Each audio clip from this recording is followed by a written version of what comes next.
A sovereign state of the African Mediterranean coast with high levels of economic growth and high development rates, acknowledged by the World Bank in 2010. A country where new democratic institutions and very old tribal institutions cohabited and gave employment to 2 million migrants, where differences between Arab and Black Africans had been deleted, an achievement of Muammar al-Gaddafi. Paradoxically, overnight, this was reduced to nothing, or to blood, persecution, and division, because they violated international agreements, they infiltrated forces, they armed the people, and in 2011, people repressed by a dictatorship was imposed, and now Libya is nothing else than a failed state with a dismembered state with dividends for the encouragers of that division. Black market is the rule there, with some kind of capital of terrorism in what regards the population. Public utilities are a luxury, even if the country is the richest in the north of Africa. After its fourth division, we ask ourselves, what probability does Libya have of being a sovereign state again, and not only the sad remainder of war? What does the United Nations do? Where were those millionaire resources of what in its time was considered the treasure of war? Libya, the balance of NATO, our critical move today.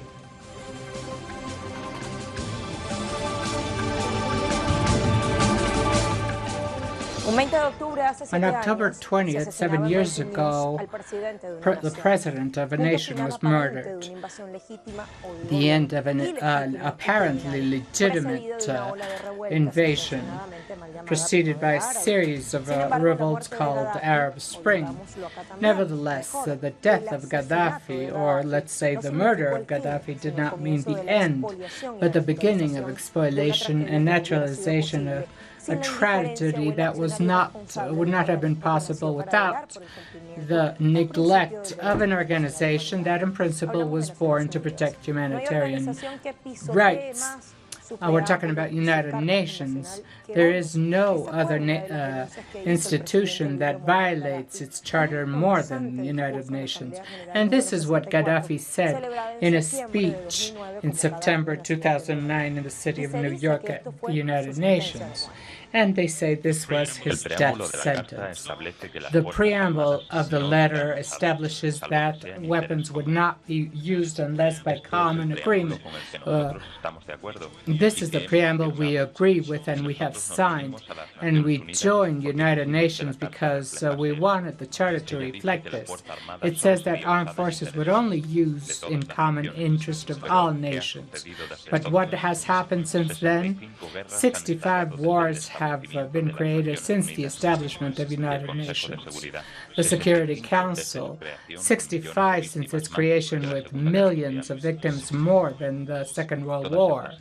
All these wars and aggressions were used in those 65 wars in common interest of all of us, in the interest of 1, 2, or 4 countries, but not all nations. We will see if those wars were of the interest of one country or all the nations.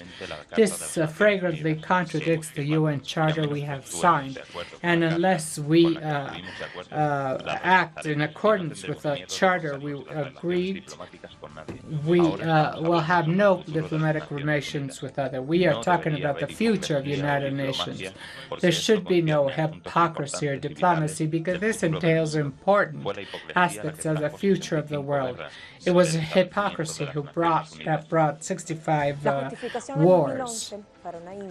justification in 2011 to invade Libya was created through fake news by the great media, whose interest just by the need of appropriating the alliance that the United States has as a core of its interest that pretends to keep the political, social, and economic control of the world. Hegemonic media like BBC and France 24 urged the people to confront the police that tried to protect government buildings and private property in view of attacks and pillage. That was February that year. Later, a scenario of alleged bombardments of Gaddafi's forces was created against peaceful citizens in the capital and in other regions to manipulate the public opinion and justify the military action created by NATO, supported under Resolutions 1973 of the United Nations Security Council, that authorized the use of all measures to protect the people who was allegedly under siege. 7 years after that crude intervention, there is no proof whatsoever or witness or conclusive evidence of the alleged violations to human rights perpetrated by Gaddafi. And there's only a country left in ruins that is trying to cure its wounds and leave behind the sequels of an invasion that was only created by the capitalistic desire of appropriating the oil of this nation. Libya today is divided de facto in 3 administrations with the presence of several armed militia. On one hand, a power acknowledged by the United Nations with its seat in Tripoli, the capital, another were on the eastern coast of Tobruk, and a third after the important alliance between the state cities of Misrata and Sintan in the northwest that agreed with both first governments and that keeps an arsenal of weapons. Libya has a first-order strategic importance, great reserves of oil, the greater in Africa, and a huge fossil water mantle that could be more valuable than the black gold itself. Libya, located to the north of Africa, is one of the largest countries of the continent, with 1,775,000 square kilometers. To the north is the Mediterranean Sea, East Egypt, West Sudan, Chad, Nigeria, and Tunis. It's the 6th economy of Africa after South Africa, Nigeria, Egypt, Algeria, and Morocco.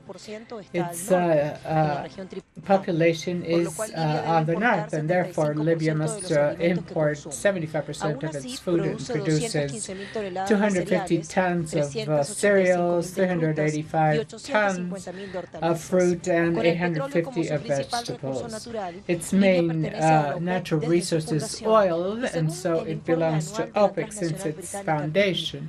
And according to BP for 2018, the country has the largest crude reserve of Africa, around 48,000 potential barrels, most of which is located in the unstable Gulf of Sirte.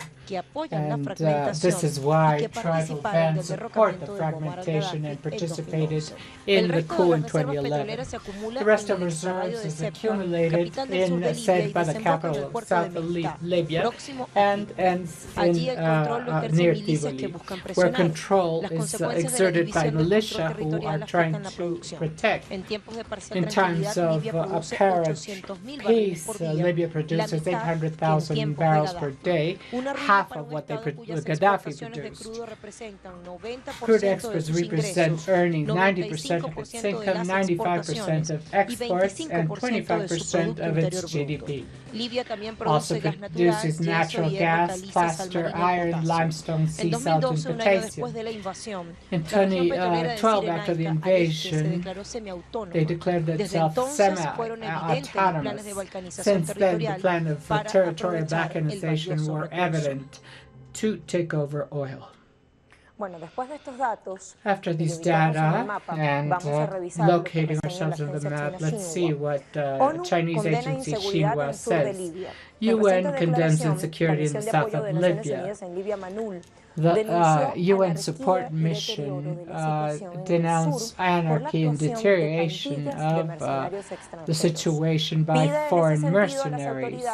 It requests the authorities to take quick and effective measures and more cooperation from regional actors. What responsibilities does the UN have and its mission known as Manul? After accepting the NATO invasion as a fact, does it try to stabilize? All of these are questions placed for our analysts later on. Thierry Messon says, the author, Manul is exclusively political. The true nature of that instance was clearly seen since it was created. From Xinhua, we will go to Spanish webpage La Vanguardia. The parties agreed to hold elections on December 10th in Libya. The main representatives of parties confronted in Libya and 20 nations, including the 5 permanent members of the UN security countries and neighbor states, on May 29th agreed legislative and presidential elections in Libya on December 10th. The agreement sets forth the acceptance by all parties of the proposals of UN spokesman Ghassan Saleh for the preparation of a constitutional basis for the electoral process and for the elections themselves. There's also a warning at the end for those who set any blocks must have to render accounts. Our recommendation now is Libya according to UN and Harsh Reality by Thierry Messon, French intellectual, president of this network. French president, regarding the last news we read, Emmanuel Macron acted according to his experience as business banker. He gathered the main Libyan leaders selected by UN and analyzed how to protect their interests with the aim to create a government that everybody recognized. He verified that foreign powers did not sabotage the process and thought that other parties would applaud the decision, but this did not happen. It is clear that France, that with the UK was the tip of the spade of NATO, is trying to recover the dividends of its military intervention that has been refused by its Anglo-Saxon allies. We receive other data in this connection with our correspondent Hisham Wanous. Hola, buenas tardes, Lucía. Good afternoon, Lucia. Invasión y del asesinato de Muammar al-Gaddafi, Hisham, ¿qué es lo que está en la palestra pública en este momento? ¿Cómo se mueven las fichas en el tablero?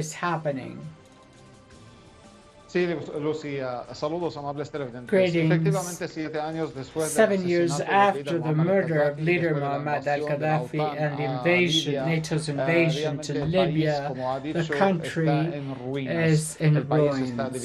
It is divided politically, socially, and territorially. There is a scenario of violence, kidnappings, seizure, economic crisis, political crisis, and humanitarian crisis. The situation in Libya in the last year has deteriorated. There is no democracy that they pretended to establish in Libya after having murdered Muammar al-Gaddafi. There is no security, and the result of this alleged revolution and alleged Arab Spring, we have the destruction destruction of one of the richest Arab countries of the world. The Libyan people is undergoing poverty. 1.3 Libyans out of the 8 require urgent humanitarian aid because they are living in infrahuman conditions. 200,000 of those people are internal displaced people. We must also say that the country is divided in several governments, illegitimate, one in Tripoli, another in Benghazi, and another one in Misrata. And according to each one, they are defending the wealth. They are taking out of Libya's oil deposits. They are smuggling it and selling it to third countries at very low prices. This has a negative repercussion in the people of the country. People lack medication and medical staff, which also threatens the propagation of diseases in Libya. Besides this, the smuggling of people is something that happens every day in this country. The transfer of refugees from the African Horn and the Sahrawi to countries of the European Union through the Mediterranean coast is a business that has many space in this country. But there is also the illegal weapons sale, and this places in danger not only Libya but Egypt and Tunisia also. This situation, besides hitting the country's economy, also feeds terrorism. It has expanded in Libya and other neighbor countries like Egypt, and has reached Syria through Libya. In Syria, they had tried to repeat this Libyan sketch, but they failed. The Syrian people, nevertheless, has paid a high price for this war that has more than 8 years. The Libyan people is much worse than the Syrian people. The country is living in uncertainty that the people ignores the future of their country, of their children, because the situation in situ, according to UN Special Envoy for Libya, Ghassan Soleima, and military Khalifa Haftar, informed that the situation in Libya is currently not ready for legislative elections that, according to the UN plan, were to be held before this year ends. The country is now divided and submerged in violence and confrontation between the different tribes, and also between the government of Benghazi and Tripoli. Hisham, I would like to take advantage of the last part of your report, fragmented, full of violence and division, and with this pretension of holding legislative and presidential elections before this year ends. What democratic new alternatives are there for this nation? Could there be another leader as representing the political and social forces and tribes that are now divided again? We will leave this question on the geopolitical board. We'll make a pause and we'll analyze after it.